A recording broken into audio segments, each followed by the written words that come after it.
আসসালামু আলাইকুম, সবাইকে স্বাগতম জানাচ্ছি আজকের ক্লাসে। তোমরা যারা আমার সাথে যুক্ত আছো আমাকে ঠিকমতো শুনতে এবং দেখতে পাচ্ছ কিনা জানাও। সো আমরা আমাদের সেকেন্ড চ্যাপ্টারের একদম সর্বশেষ শেষের দিকে চলে এসেছি আলহামদুলিল্লাহ। সো সবাই একটু ওয়েট করো, আমরা একটু সবাইকে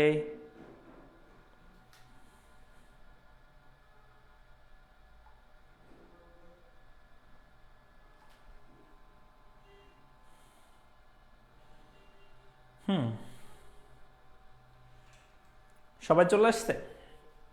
ওকে, থ্যাংক ইউ। আমির হায়দার আছে আমাদেরকে সালাম দিয়েছে, কেমন আছেন? ভালো আছে আলহামদুলিল্লাহ। সাথী আমাদের সাথে আছে, কেমন আছেন? সালাম দিয়েছে, ওয়ালাইকুম সালাম। আমাদের সাথে মুন্না আছে, সালাম দিয়েছে, ওয়ালাইকুম সালাম, ভালো আছে আলহামদুলিল্লাহ।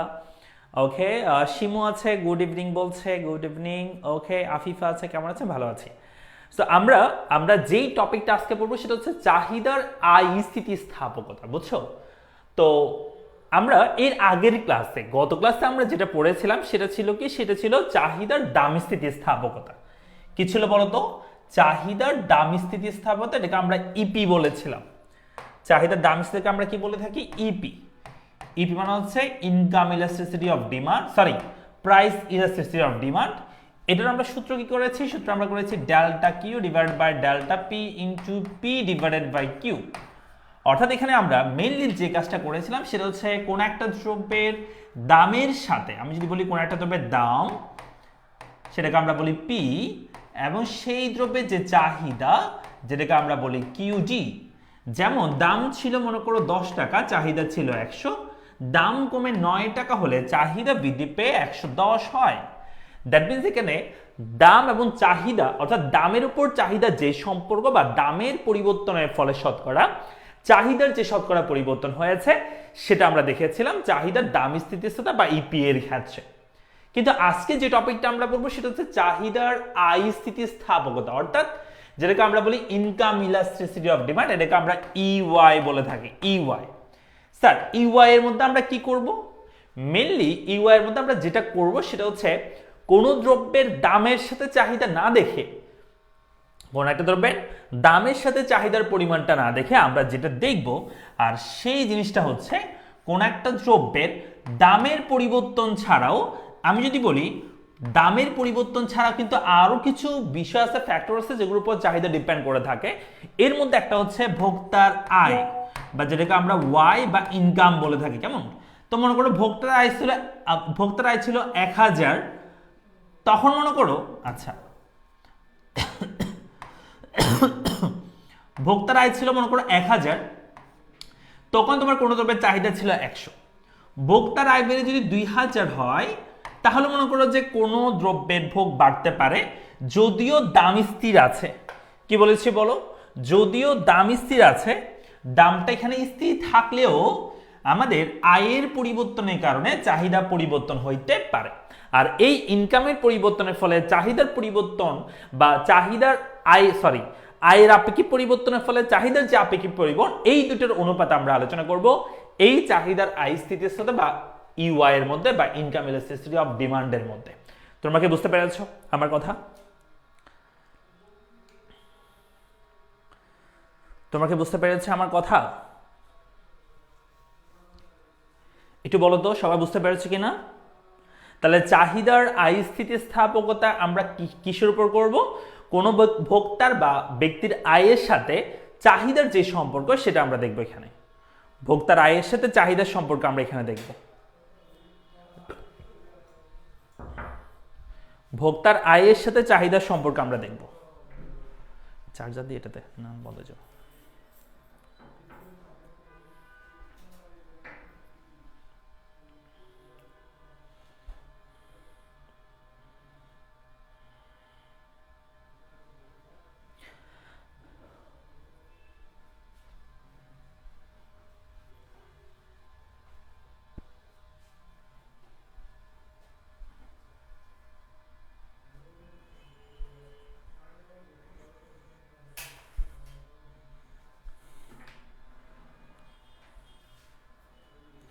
স্যার আরেকবার বোঝান, কি বোঝাবো বলো? আমরা এখানে বুঝছি চাহিদার মানে চাহিদার দামি, যেটা আমরা চাহিদার দামিস্তিতা পড়েছিলাম সেটার মধ্যে ছিল কোন দ্রব্যের দামের সাথে চাহিদার সম্পর্ক আমরা ব্যাখ্যা করেছি, অর্থাৎ দ্রব্যের দাম থাকতো চাহিদা থাকতো। কিন্তু আজকে আমরা যেটা করতেছি চাহিদার আয়স্থিতিতার মধ্যে এখানে কোন দ্রব্যের দামের উপর নয়, আমরা বলতেছি কোন ভোক্তার আয়ের উপর চাহিদার যে নির্ভরশীলতার সম্পর্ক, বা বলতে পারো আয়ের আপেক্ষিক পরিবর্তনের ফলে চাহিদার যে আপেক্ষিক পরিবর্তন হবে সেটাই আমরা চাহিদার স্থিতিস্থাপকতার মধ্যে দেখব, বা ইনকাম ইলাস্টিসিটি অফ ডিমান্ডের মধ্যে আমরা এটা দেখব। ঠিক আছে, বুঝতে পেরেছি আমরা?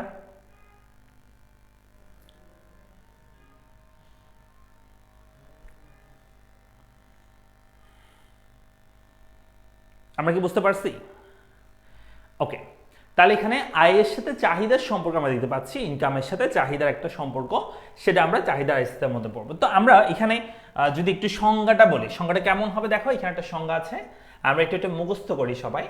তাহলে এখানে দেখো কি বলছে, যে 1 নম্বর বলছে যে আমরা সংজ্ঞাটা একটু সবাই মুখস্থ করি, কেমন কি বলছে, অন্যান্য অবস্থা অপরিবর্তিত থেকে, মানে অন্যান্য সব বিষয় স্থির থেকে ভোক্তার আয়ের আপেক্ষিক বা শতাংশিক পরিবর্তনের ফলে চাহিদার যে আপেক্ষিক বা শতাংশিক পরিবর্তন হয় তার অনুপাতকে চাহিদার স্থিতিস্থাপকতা বলে।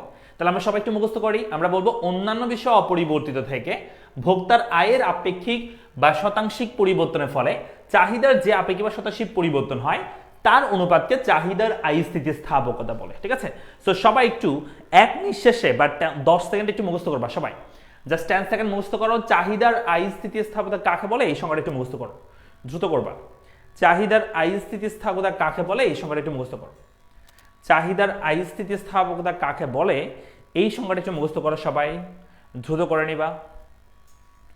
চাহিদার স্থিতিস্থাপকতা কাকে বলে এই সংজ্ঞাটা একটু মুখস্থ করো সবাই। চাহিদার স্থিতিস্থাপকতা কাকে বলে এই সংজ্ঞাটা একটু মুখস্থ করো।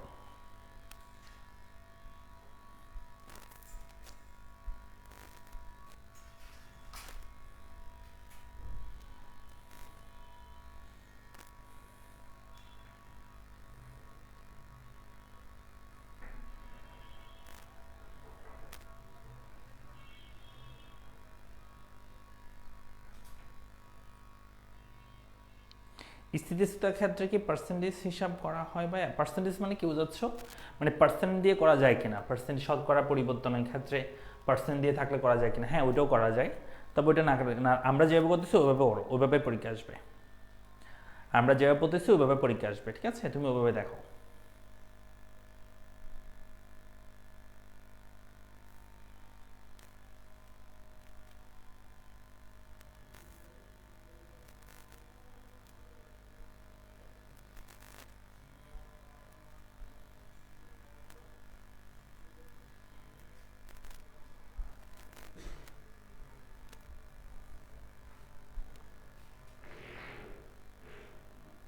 ঠিক আছে,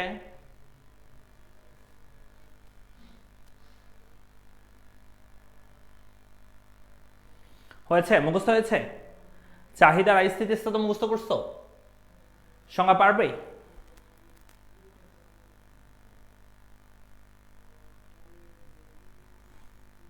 চাহিদার স্থিতিস্থাপকতা মুখস্থ হয়েছে সবাই একটু বলো তো।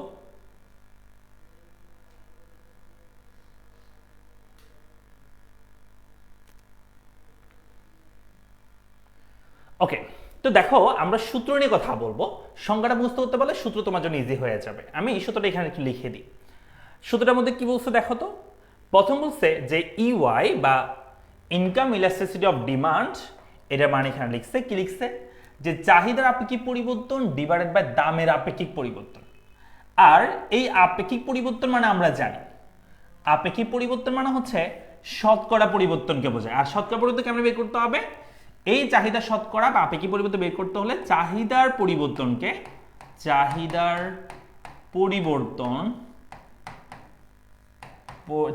পরিবর্তন ডিভাইডেড বাই প্রাথমিক চাহিদা, চাহিদার পরিবর্তনকে প্রাথমিক চাহিদার কি করব, ভাগ করব। আর এই আয়ের আপেক্ষিক পরিবর্তন বের করতে হলে আয়ের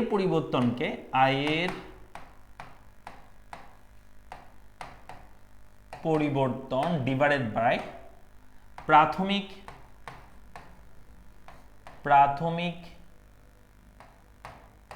আয়, আয়ের পরিবর্তনকে প্রাথমিক আয় দিয়ে ভাগ করব। তাহলে উপর বলছে চাহিদার পরিবর্তনকে প্রাথমিক চাহিদা দিয়ে ভাগ করব, আর নিচে হচ্ছে আয়ের পরিবর্তনকে প্রাথমিক আয় দিয়ে কি করব আমরা ভাগ করব। চলো আমরা কেমনে করবো একটু দেখো। আমরা এখানে এই চাহিদার পরিবর্তনকে আমরা বলি ডেল্টা কিউ। ডেল্টা মানে পরিবর্তন, আর কিউ বলতে চাহিদাকে বোঝাচ্ছে। আবার এই প্রাথমিক চাহিদাকে আমরা শুধু কিউ বলি, শুধু মানে হচ্ছে কোয়ান্টিটি। অন্যদিকে এই আয়ের পরিবর্তনকে আমরা বলি ডেল্টা ওয়াই। ডেল্টা মানে পরিবর্তন, ওয়াই মানে হচ্ছে আয়ের পরিবর্তন। আর প্রাথমিক আয়কে আমরা শুধু ওয়াই দ্বারা প্রকাশ করি। ওয়াই মানে হচ্ছে ইনকাম বোঝায়, বুঝছো? ইনকাম মানে মানুষের আয় আর কি। তাহলে কি বলছি, প্রাথমিক চাহিদার পরিবর্তনকে ডেল্টা কিউ, প্রাথমিক চাহিদাকে শুধু কিউ, আর আয়ের পরিবর্তনকে ডেল্টা ওয়াই, এবং প্রাথমিক আয়কে শুধু আমরা ওয়াই দ্বারা প্রকাশ করি। এরপর আমরা একটু শর্টকাটে লিখি। শর্টকাট মানে কি, যেগুলো বাংলা আছে সেগুলো বাদ দিয়ে ইংরেজিটা লিখবো। কেউ লিখবে দেখো, আমরা এখানে লিখলাম, উপরে লিখলাম ডেল্টা কিউ ডিভাইডেড বাই, নিচে হবে কিউ, এখানে হবে delta delta Y divided by Y. ঠিক আছে, উপরে কি লিখছি delta Q divide by Q, নিচে লিখছি delta Y divided by Y. এরপর আমরা কি করবো, এরপর আমরা এখানে এই জিনিসটাকে একটু গোছায় লিখবো। কেমন লিখবো দেখো, আমি নিচে লিখতেছি, এখানে লিখতেছি, দেখা যাচ্ছে?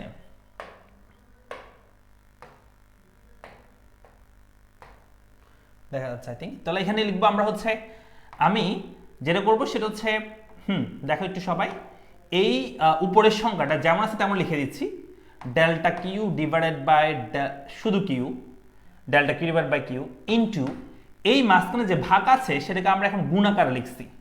লেখার কারণে আমাদের যেটা উপরে নিচে যেটা ছিল সেটা এখন উল্টাই দিব আমরা। এই ভাগটাকে গুণ লেখার কারণে নিচেটা উল্টাই যাবে, অর্থাৎ উপরে ওয়াই চলে যাবে, এই ওয়াইটা উপরে লিখলাম, আর নিচে হবে ডেল্টা ওয়াই, নিচে হবে ডেল্টা ওয়াই। দেখো তো এই সেন্টেন্সটা বুঝছো কিনা সবাই? এই সেন্টেন্সটা একটু বুঝতে পারছি না, দেখো তো। লেখা মনে হয় ভালো দেখা যাচ্ছে না, তাই না? আচ্ছা, যতটুকু লেখা যাচ্ছে আমি বলে দিচ্ছি।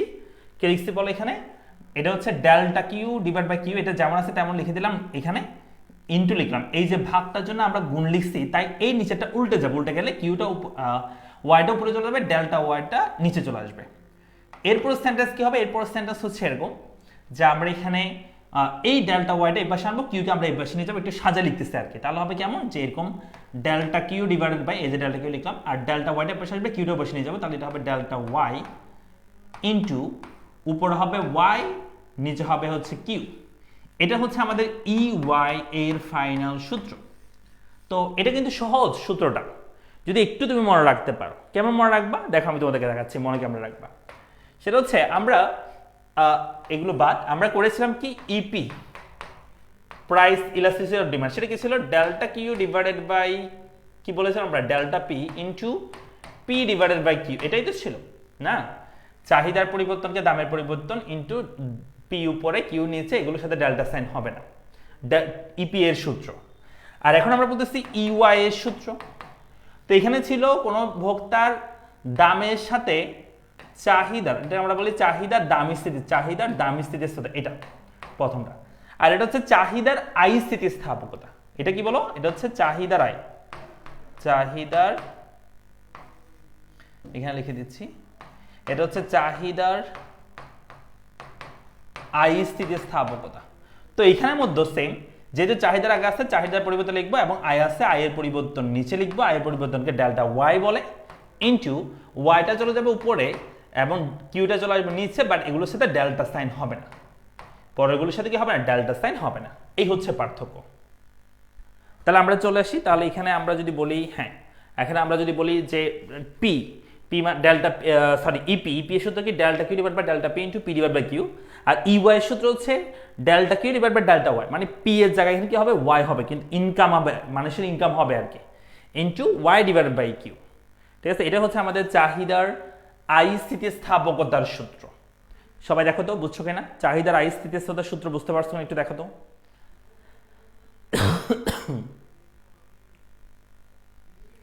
চাহিদার আয় স্থিতিস্থাপকতার সূত্র বুঝতে পারছো কিনা, একটু দেখো তো সবাই।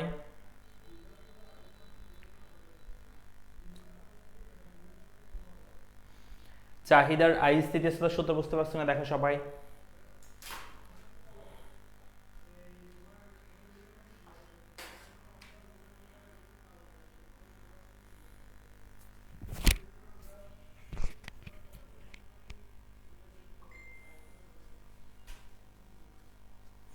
পরীক্ষা কি এত বর্ণনা লিখতে হবে না, শুধুমাত্র সূত্রটা লিখলে চলবে, এই সূত্রটা লিখলে চলবে, এটা মুখস্থ করতে হবে। বাট বোঝানোর সুবিধাতে আমরা সবকিছু বলে আসছি, এই সূত্রটা আসলে কেমনে পাইছো সব বিষয় বোঝাচ্ছে আর কি। হয়েছে? চলো আমরা তাহলে ম্যাথ করবো এখন, চাহিদার স্থিতিস্থাপকতা বের করবো। তা তোমাকে একটা বিষয় বলি, সেই কথাটা একটু মনোযোগ সহকারে শোনো। আর সেই কথাটা হচ্ছে, আমরা বলেছিলাম যদি কোনো একজন ব্যক্তির, ভালো করে মাথায় রাখবা, এখানে আসলে দুই ধরনের দ্রব্য থাকে, আয়ের উপর দুই ধরনের দ্রব্য ডিপেন্ড করে। একটাকে বলা হয় সাধারণ দ্রব্য। সাধারণ দ্রব্যের ক্ষেত্রে আমি যদি বলি কোনো একজন ভোক্তার আয় এবং কোনো একটা দ্রব্যের চাহিদা যদি বলি, আয় মানে ওয়াই আর চাহিদা হচ্ছে কিউ আর কি, কিউডি। কোন একজন ব্যক্তির আয় মনে করো 1000 টাকা, কোন একটা দ্রব্যের চাহিদা হচ্ছে তখন 10, ইনকাম বেড়ে যদি 2000 টাকা হয় তাহলে চাহিদা বেড়ে মনে করো 15 হইল, অর্থাৎ আয় বাড়লে চাহিদা বাড়ে। এটা হয় সাধারণ দ্রব্যের ক্ষেত্রে, যে কোনো সাধারণ দ্রব্যের ক্ষেত্রে এটা হইতে পারে। আরেকটা দ্রব্য আছে, সেই দ্রব্যটাকে আমরা বলি নিকৃষ্ট দ্রব্য। কি বলি? নিকৃষ্ট দ্রব্য। এটা আবার কি দ্রব্য? এটা হচ্ছে গিফেন দ্রব্যের মতোই, এটাকে আমরা নিকৃষ্ট দ্রব্য বলি। এটার ক্ষেত্রে কেমন জানো? এটার ক্ষেত্রে হচ্ছে ইনকামের সাথে এটার চাহিদার বিপরীতমুখী সম্পর্ক। যেমন আমি যদি বলি আয়, এখানে লিখলাম চাহিদা। এক্সাম্পল দিলে ভালো বুঝতে পারবা। মনে করো যে তোমার ইনকাম যখন 1000 টাকা, তখন তুমি মোটা চাল কিনো, মোটা চাল, বুঝছো? মোটা চাল কিনো হচ্ছে 10 কেজি। মোটা চাল তুমি ক্রয় করো 10 কেজি, যখন তোমার ইনকাম 1000 টাকা। তোমার ইনকাম বেড়ে যদি 2000 টাকা হয়, বলো তো এই মোটা চালে তুমি বেশি কিনবা নাকি কম কিনবা? শোনো, মোটা চাল বলছে কিন্তু মাথা রাখবা, যখনই মানুষের ইনকাম বাড়ে, এই মোটা চালটা একটা নিকৃষ্ট দ্রব্য। নিকৃষ্ট দ্রব্য স্যার কোনটা? দুটো দ্রব্যের মধ্যে যেটার উপর ভ্যালু কম, মূল্য কম। যেমন আমি যদি বলি মোটা চাল চিকন চাল, তাহলে মোটা চাল এখানে গিফেন দ্রব্য। আমি যদি বলি যে চাল এবং হচ্ছে আটা, কোনটা গিফেন দ্রব্য? সেক্ষেত্রে আটা হচ্ছে গিফেন দ্রব্য বা নিকৃষ্ট দ্রব্য। যখন তোমার ইনকাম বাড়ে বা আয় বাড়ে, তুমি মোটা চাল কিনতে আগের চেয়ে বেশি কিনবা নাকি কম কিনবা বলো তো? আনসার করো তো সবাই। তোমার ইনকাম বাড়লে মোটা চালের চাহিদা আগের চেয়ে বাড়বে না কমবে? তোমার ইনকাম বাড়লে মোটা চালের চাহিদা আগের চেয়ে বাড়বে নাকি কমবে? কোনটা হবে? তোমার ইনকাম বাড়লে মোটা চালের চাহিদা আগের চেয়ে বাড়বে না কমবে?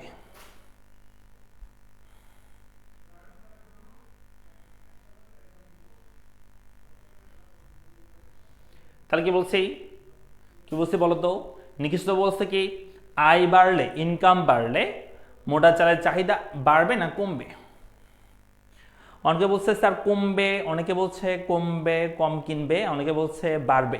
দেখো, হ্যাঁ, বাড়বে না কমবে তুমি খেয়াল করো। তোমার ইনকাম বাড়লে তুমি মোটা চাল কিনবা না, তো তুমি এখন চিকন চাল কিনা শুরু করবে, তো তোমার মোটা চালের চাহিদা কিন্তু কমে যাবে। তো বলা হয় এই যে নিকৃষ্ট দ্রব্য, এই নিকৃষ্ট দ্রব্যের ক্ষেত্রে আয় বাড়লে বা ইনকাম বাড়লে এটার চাহিদা কমে যায়। নিকৃষ্ট দ্রব্যের ক্ষেত্রে আয় বাড়লে চাহিদা কমে যায়, অন্যদিকে সাধারণ দ্রব্যের ক্ষেত্রে ইনকাম বাড়লে চাহিদা বেড়ে যায়। অর্থাৎ এটার সাথে আয়ের সাথে চাহিদার বিপরীতমুখী সম্পর্ক, এখানে আয়ের সাথে চাহিদার সমমুখী সম্পর্ক। তো চলো আমরা ম্যাথ করি। আচ্ছা, এটা আমি তোমাদেরকে এই দুটাই করি ম্যাথ, এটাই তোমাদের করে দেখাই। তো আমি নিকৃষ্টতা এখানে নিচে দিয়ে দিচ্ছি, নিকৃষ্ট দ্রব্যটা।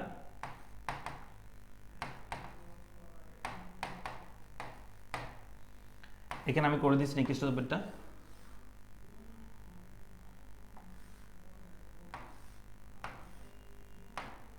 দাম, সরি, আয়, ভোক্তার আয় হচ্ছে 1000, তখন কোনো দ্রব্যের চাহিদা হচ্ছে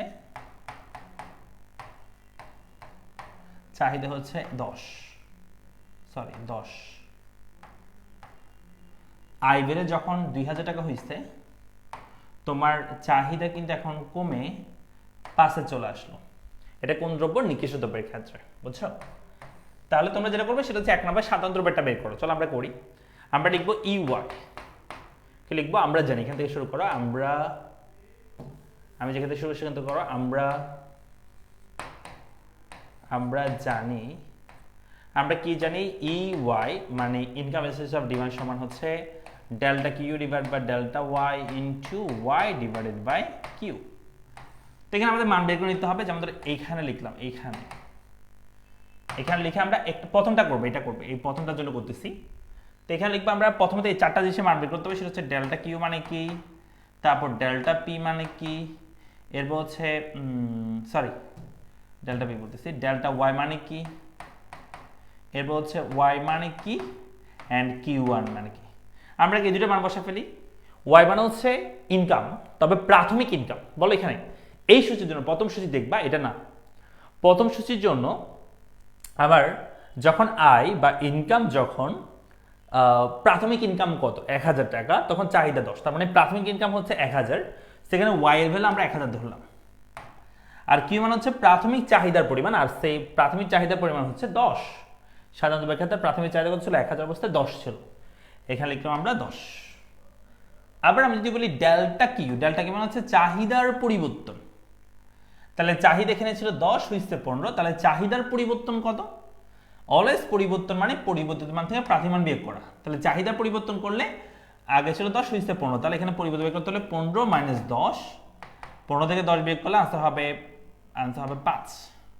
আর ডেল্টা কিউ মানে হচ্ছে ডেল্টা ওয়াই মানে হচ্ছে আয়ের পরিবর্তন বা ইনকামের পরিবর্তন, এটাও সেম পরিবর্তন মান থেকে প্রাথমিক মান বের করতে হবে, তাহলে ডেল্টা ওয়াই বের হবে, তাহলে 2000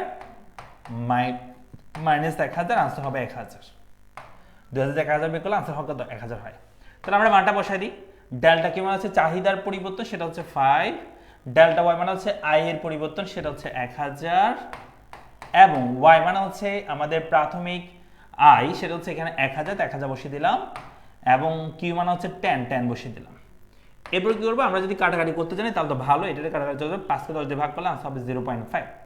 কিন্তু তুমি যদি কাটাকাটি করতে না জানো আমার মতো করবা, সেটা কি, সেটা হচ্ছে উপরে তোমার এটার সাথে গুণ করলে হবে 5000, নিচের এর সাথে গুণ করলে হবে 10000। এরপর তুমি 5000 কে 10 দিয়ে ভাগ করো, আনসার আসবে হাফ, এটাকে আমরা বলতে পারি হাফ বা বলতে পারো 0.5 বা হাফ বলতে পারো। তো হাফ বা 0.5 কিন্তু সেম কথা, হাফ বা কি বলতে পারি 0.5 বলতে পারি। তার মানে এখানে আমাদের ইউআই এর মান বের হয়ে যাচ্ছে ধনাত্মক। 0.5 মানে কিন্তু ধনাত্মক, আবার ঋণাত্মক মনে করিও না বা শূন্য মনে করিও না। 0.5 বা হাফ মানে হচ্ছে ধনাত্মক মান বোঝায়। কি মান বোঝায় বলো তো, ধনাত্মক মান বোঝায়। 0.5 মানে কি, ধনাত্মক মান বোঝায়। রিফাত ইসলাম বলছে স্যার আজকে অর্থনীতি পরীক্ষা ছিল, আলহামদুলিল্লাহ পরীক্ষা ভালো হয়ে আছে। আচ্ছা, কনগ্রাচুলেশন তোমাকে, আশা করি রেজাল্টটা ভালো হবে। ঠিক আছে, রেজাল্ট জানাবা, তোমরা তোমাদের রেজাল্ট দিলে রেজাল্ট জানাবা, ঠিক আছে, কেমন হচ্ছে সেটা আমাকে জানাবা অবশ্যই। তো তাহলে আমাদের ইউআই মান বের হচ্ছে ধনাত্মক, তাহলে এটা নোট লিখো। নোটটা কি, যে সাধারণ দ্রব্যের ক্ষেত্রে চাহিদার স্থিতিস্থাপকতা এর মান ধনাত্মক হয়। লিখো, নিকৃষ্টটা হবে ঋণাত্মক, একটু পরে আমরা করব, তাহলে এটা আগে লিখো। সাধারণ দ্রব্যের ক্ষেত্রে চাহিদার স্থিতিস্থাপকতা এর মান ধনাত্মক হয়। লিখো, সাধারণ দ্রব্যের ক্ষেত্রে চাহিদার স্থিতিস্থাপকতা এর মান ধনাত্মক হয়। সাধারণ দ্রব্যের ক্ষেত্রে লেখা লেখো সবাই, কি লিখবা, সাধারণ দ্রব্যের ক্ষেত্রে চাহিদার স্থিতিস্থাপকতা এর মান কি হয়, ধনাত্মক হয়। সাধারণ দ্রব্যের ক্ষেত্রে চাহিদার স্থিতিস্থাপকতা এর মান কি হয়, ধনাত্মক। এটা নোট লিখো সবাই, নোট লিখে নাও। সাধারণ দ্রব্যের ক্ষেত্রে চাহিদার স্থিতিস্থাপকতা এর মান ধনাত্মক হয়।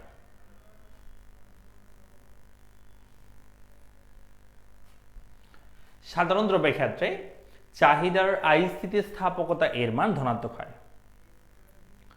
সাধারণ দ্রব্যের ক্ষেত্রে চাহিদার স্থিতিস্থাপকতা এর মান ধনাত্মক হয়।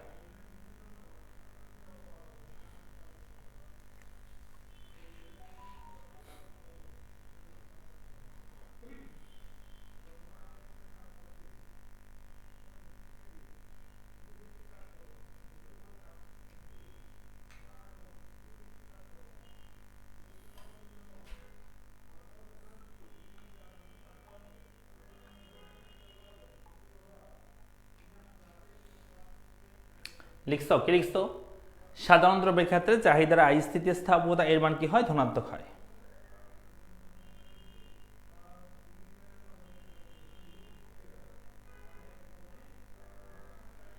সাধারণ দ্রব্যের ক্ষেত্রে চাহিদার স্থিতিস্থাপকতা এর মান কি হয়? ধনাত্মক হয়। লিখছো? আচ্ছা, তুমি যদি এটা পারো, সেম প্রসেসে তোমরা এই নিকৃষ্ট দ্রব্যটা বের করতে পারবা? করো দেখি সবাই। তাহলে আমি এগুলো মুছে দিচ্ছি, তোমরা এখানে সেম প্রসেসে নিকৃষ্ট দ্রব্যটা বের করবা। কেমন? করো দেখি সবাই একটু। তাহলে কি লিখছো? সাধারণ দ্রব্যের ক্ষেত্রে চাহিদা আই স্থিতিস্থাপকতার মান কি হয়? ধনাত্মক হয়। তোমরা নিকৃষ্টতা একটু বের করে দাও, আমাকে বলো আনসার কত হবে। এখান থেকে দেখে এখানে মানগুলো আগে বসাবা, তারপরে এই সূত্রের মধ্যে বসাই দেন আমাকে বলবা আনসার কি হয়।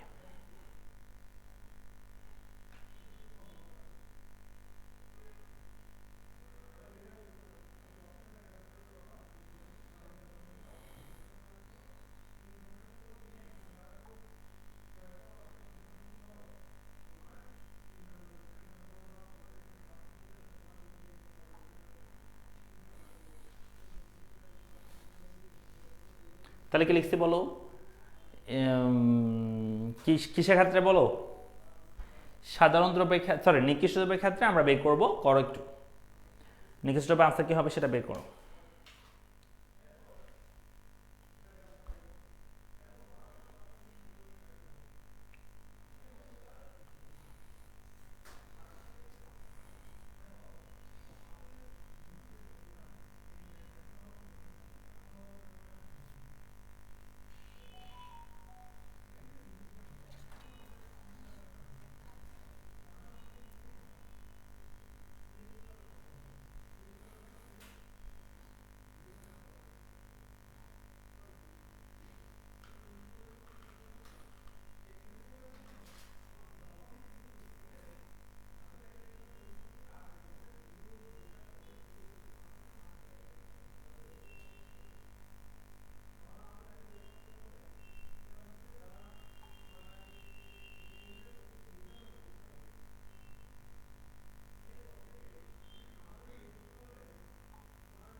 হ্যাঁ, মাইনাস চিহ্ন অবশ্যই রাখতে হবে এখানে, কারণ হচ্ছে শুধুমাত্র ইপি এর ক্ষেত্রে ওইটা প্রযোজ্য, বুঝছো?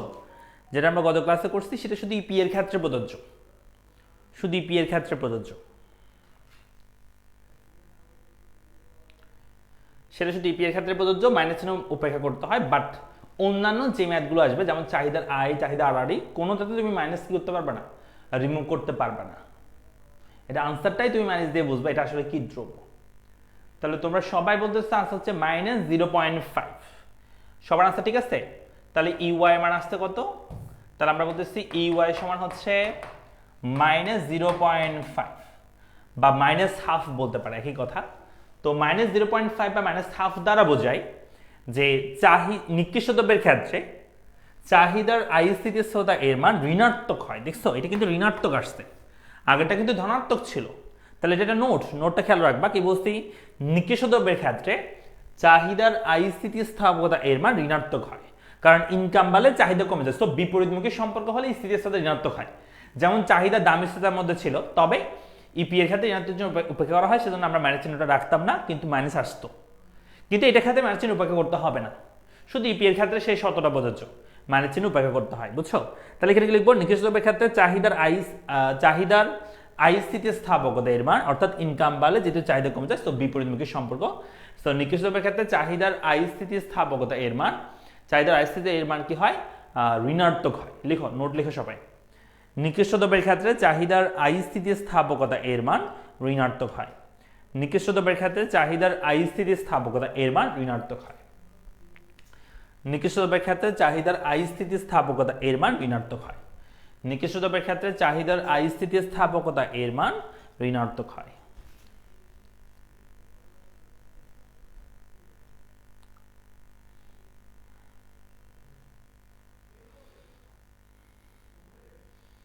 ঠিক আছে, শেষ লেখা শেষ করা হয়েছে সবার?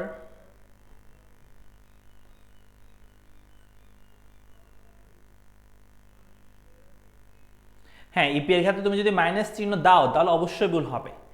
ইপি এর ক্ষেত্রে তোমাকে মাইনাস চিহ্ন উপেক্ষা করতে হবে, এটা তো বলেই দেওয়া হয়েছে। সেটা তুমি কোনোভাবেই দেওয়া যাবে না। মাইনাস চিহ্ন দিলেও পরবর্তী লাইনে তোমাকে মাইনাস চিহ্ন কি করতে হবে, ছাড়া, মানে মূল আনসারটা মাইনাস চিহ্ন ছাড়া হইতে হবে। তোমার -0.5 আছে, তাহলে তুমি এর পরের লাইনে কি লিখতে হবে, ইপি সমান 0.5 এভাবে লিখে দিতে হবে। অর্থাৎ তুমি মাইনাসটা রাখতে পারবে না, তোমাকে প্লাস দিয়ে দেখাইতে হবে অলওয়েজ। মানে বলা হয় ইপি এর ক্ষেত্রে পরম মান বা অ্যাবসোলিউট ভ্যালু বলা হয়, অ্যাবসোলিউট ভ্যালু বা পরম মান, বা বলতে পারো তুমি হচ্ছে ঋণাত্মক চিহ্ন উপেক্ষা করা হয়, অ্যাবসোলিউট ভ্যালু ধরা হয় বা ঋণাত্মক চিহ্ন উপেক্ষা করা হয়, একই কথা। অ্যাবসোলিউট ভ্যালু বলতে প্লাস মাইনাস থাকবে না, অর্থাৎ ধনাত্মক হয়ে যাবে আর কি সংখ্যাটা।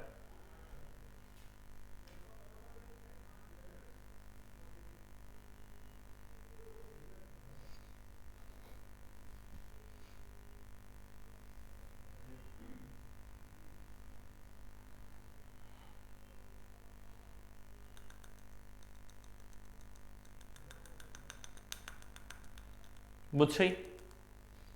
ওকে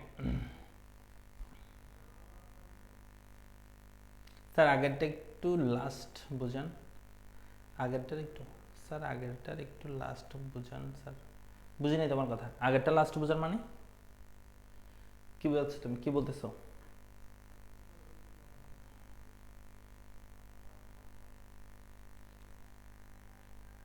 শফিকুল ইসলাম আইডি, বলো কি বলছো, আমি বুঝি নাই তোমার কথা।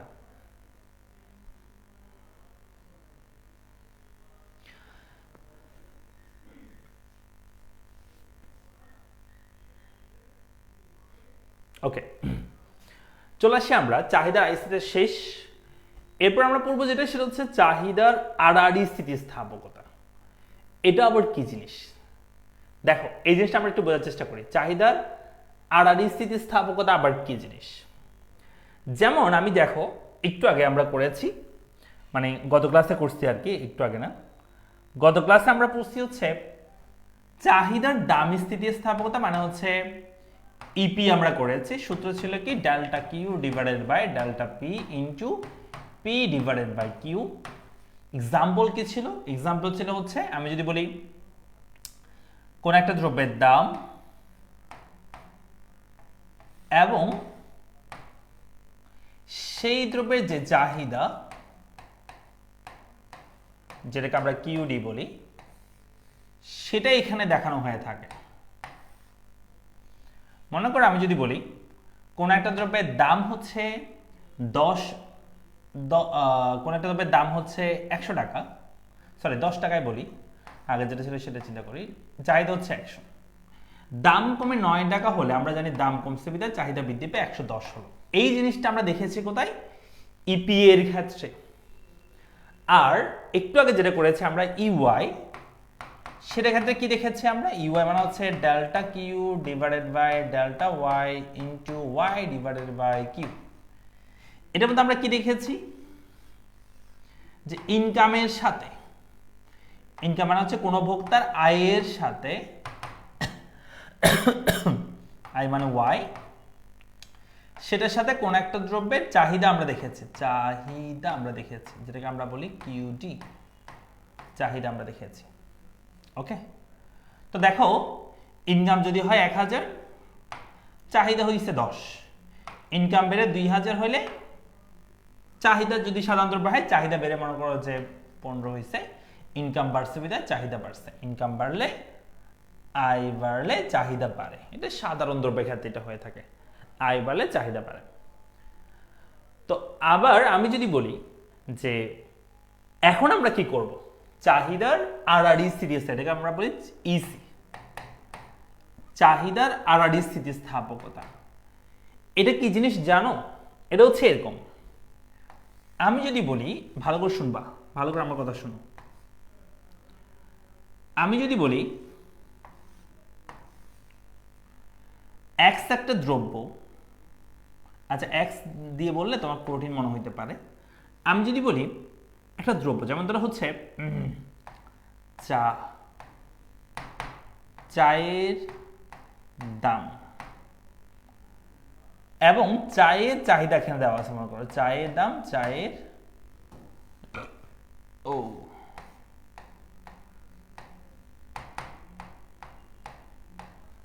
চায়ের চাহিদা, মনে করো এটাকে আমরা কিউ বলতেছি, কিউডি চাহিদা, এখানে আমরা বলছি পি। তো আমি যদি বলি চায়ের দামের সাথে চায়ের চাহিদার সম্পর্ক, আমি যদি বলি 1 কাপ চায়ের দাম যদি 10 টাকা হয়, চাহিদা তখন হচ্ছে 50 জনে খায়।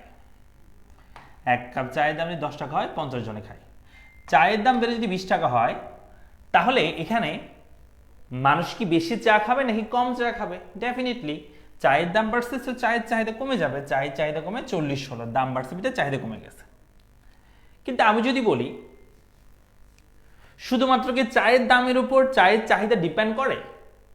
আনসার হচ্ছে নো। যেই দ্রব্যের দাম সেই দ্রব্যের চাহিদা বলে, তাহলে এই যে ইপি যেটা করছে আমরা, যেই দ্রব্যের দাম সেই দ্রব্যের চাহিদা, এই ইপি সূত্র দিয়ে আমরা ম্যাথ করব, যেই দ্রব্যের দাম সেই দ্রব্যের চাহিদা। কিন্তু আমি যদি বলি একটা দ্রব্যের দাম,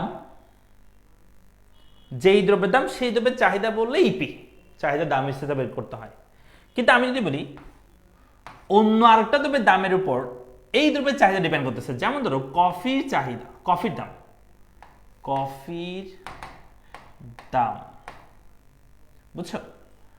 তো এটাকে আমরা বলতেছি কফি দাম, এটা হচ্ছে মনে করো যে প্রাইস অফ ওয়াই, এটা প্রাইস অফ এক্স বলতেছি, আর এটা হচ্ছে কোয়ান্টিটি অফ ডিমান্ড এক্স দ্রব্যের, বুঝছো? যেই দ্রব্যের দাম সেই দ্রব্যের চাহিদার কথা বললে চাহিদার দাম স্থিতিস্থাপক সূত্র ইউজ হবে। কিন্তু আমি যদি বলি একটা দ্রব্যের দামের সাথে অপর আরেকটা দ্রব্যের চাহিদা, যেমন কফির দাম মনে করো, এখানে একটু বলে রাখি, কফির দাম মনে করো যে 50 টাকা, তখন হচ্ছে চায়ের চাহিদা 50, এই আমরা চায়ের দাম মনে করে আগের মতোই রাখলাম, মানে চায়ের দামে আমরা কোনো চেঞ্জ করি নাই, চায়ের দাম আগের মতোই আছে। কিন্তু এই কফির যদি দামটা যদি বেড়ে যায়, মনে করো কফির দাম বেড়ে মনে করো হয়ে গেল 60 টাকা, তাহলে আমাকে বলো তো এই কফির দাম বাড়ার কারণে যেই দ্রব্যের দাম সেই দ্রব্যের চাহিদা নয়, যেই দ্রব্যের দাম সেই দ্রব্যের চাহিদা যদি হয় সেটা আমরা ইপি এর ক্ষেত্রে করি, বা চাহিদার দাম হিসেবে হবে, সেক্ষেত্রে যেই দ্রব্যের দাম সেই দ্রব্যের চাহিদার ক্ষেত্রে তুমি চাহিদার দাম হিসেবে বের করবা। কিন্তু আরেকটা দ্রব্যের দামের সাথে এই দ্রব্যের চাহিদা, বা বলতে পারো একটি দ্রব্যের দামের উপর অপর আরেকটি দ্রব্যের চাহিদার সম্পর্ক যদি হয়, যেমন এখানে কফির দাম কিন্তু চায়ের চাহিদা বলছে, কফির দাম 50, চায়ের চাহিদা, কফির দাম যখন 50 টাকা, চায়ের চাহিদা তখন 50, কফির দাম বেড়ে 60 টাকা হলে চায়ের চাহিদার উপর কি প্রভাব পড়বে তোমরাই আমাকে বলো। যেখানে চায়ের চাহিদা বৃদ্ধি পাবে নাকি হ্রাস পাবে যদি কফির দাম বাড়ে? চায়ের দাম কিন্তু আগের জায়গায় আছে, কিন্তু কফির দাম বাড়ার কারণে চায়ের চাহিদার উপর কি প্রভাব পড়তে পারে?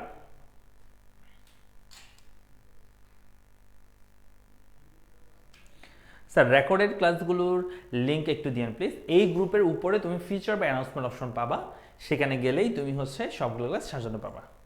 এই গ্রুপের উপরে গেলে ফিচার বা অ্যানাউন্সমেন্ট অপশন পাবা, সেখানে সবকিছু তুমি সাজানো পাবা।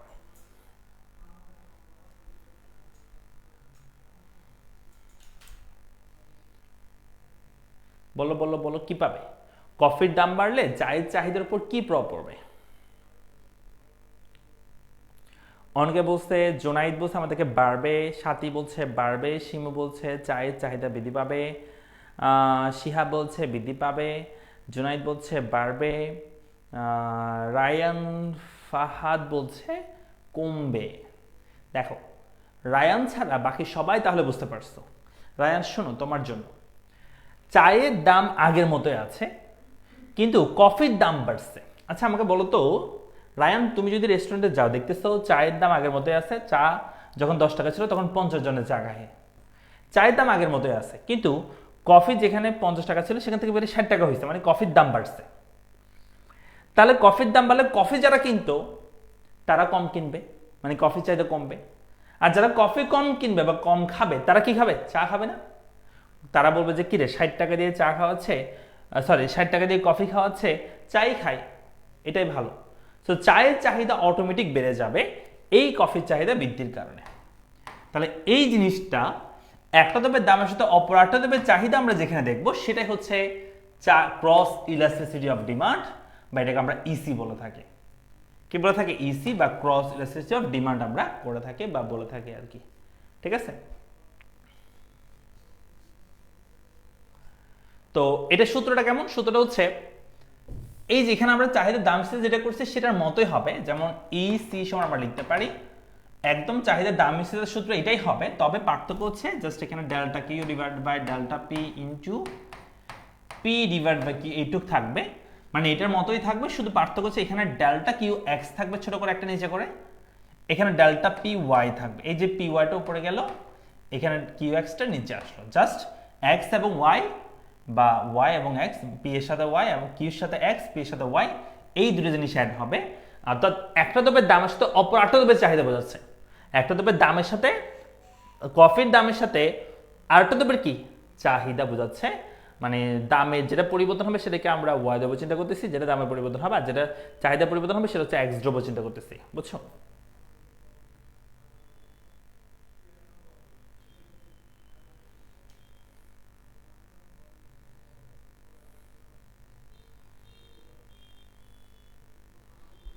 আমরা কি বুঝছি?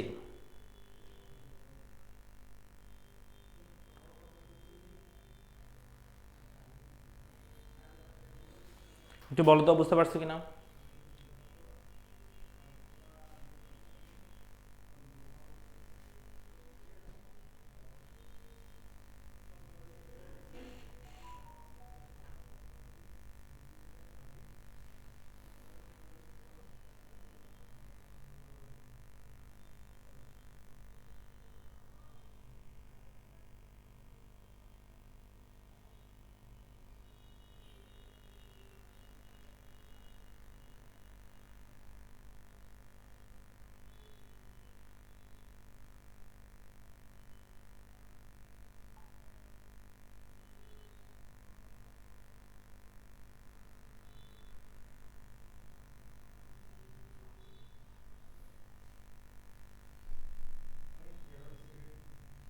আমরা কি বুঝতে পারছি?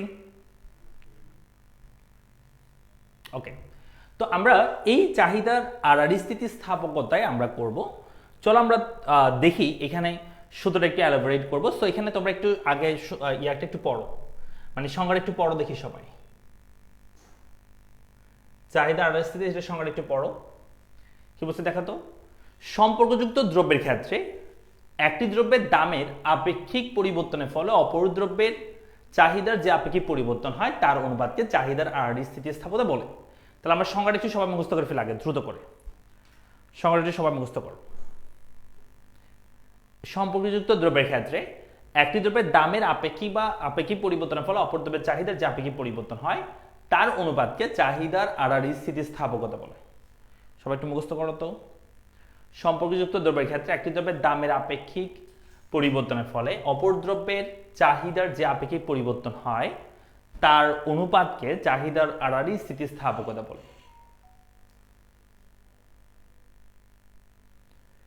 সম্পর্কযুক্ত দ্রব্যের ক্ষেত্রে একটি দ্রব্যের দামের আপেক্ষিক পরিবর্তনের ফলে অপর দ্রব্যের চাহিদার যে আপেক্ষিক পরিবর্তন হয় তার অনুপাতকে চাহিদার আড়াআড়ি স্থিতিস্থাপকতা বলে।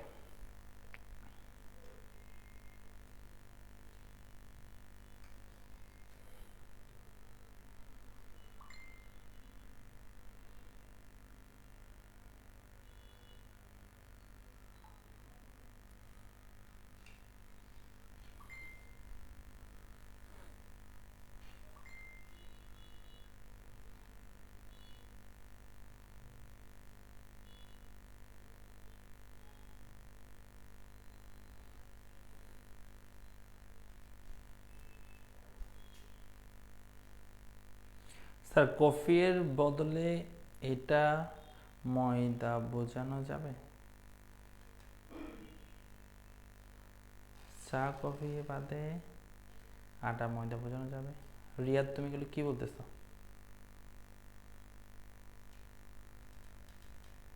চা কফি ছাড়া আটা ময়দার কথা বলতেছো? হ্যাঁ, চাপে আটা এবং ময়দা হচ্ছে একটা অন্যটার পরিবর্তক দ্রব্য, তুমি ইউজ করতে পারো, ঠিক আছে।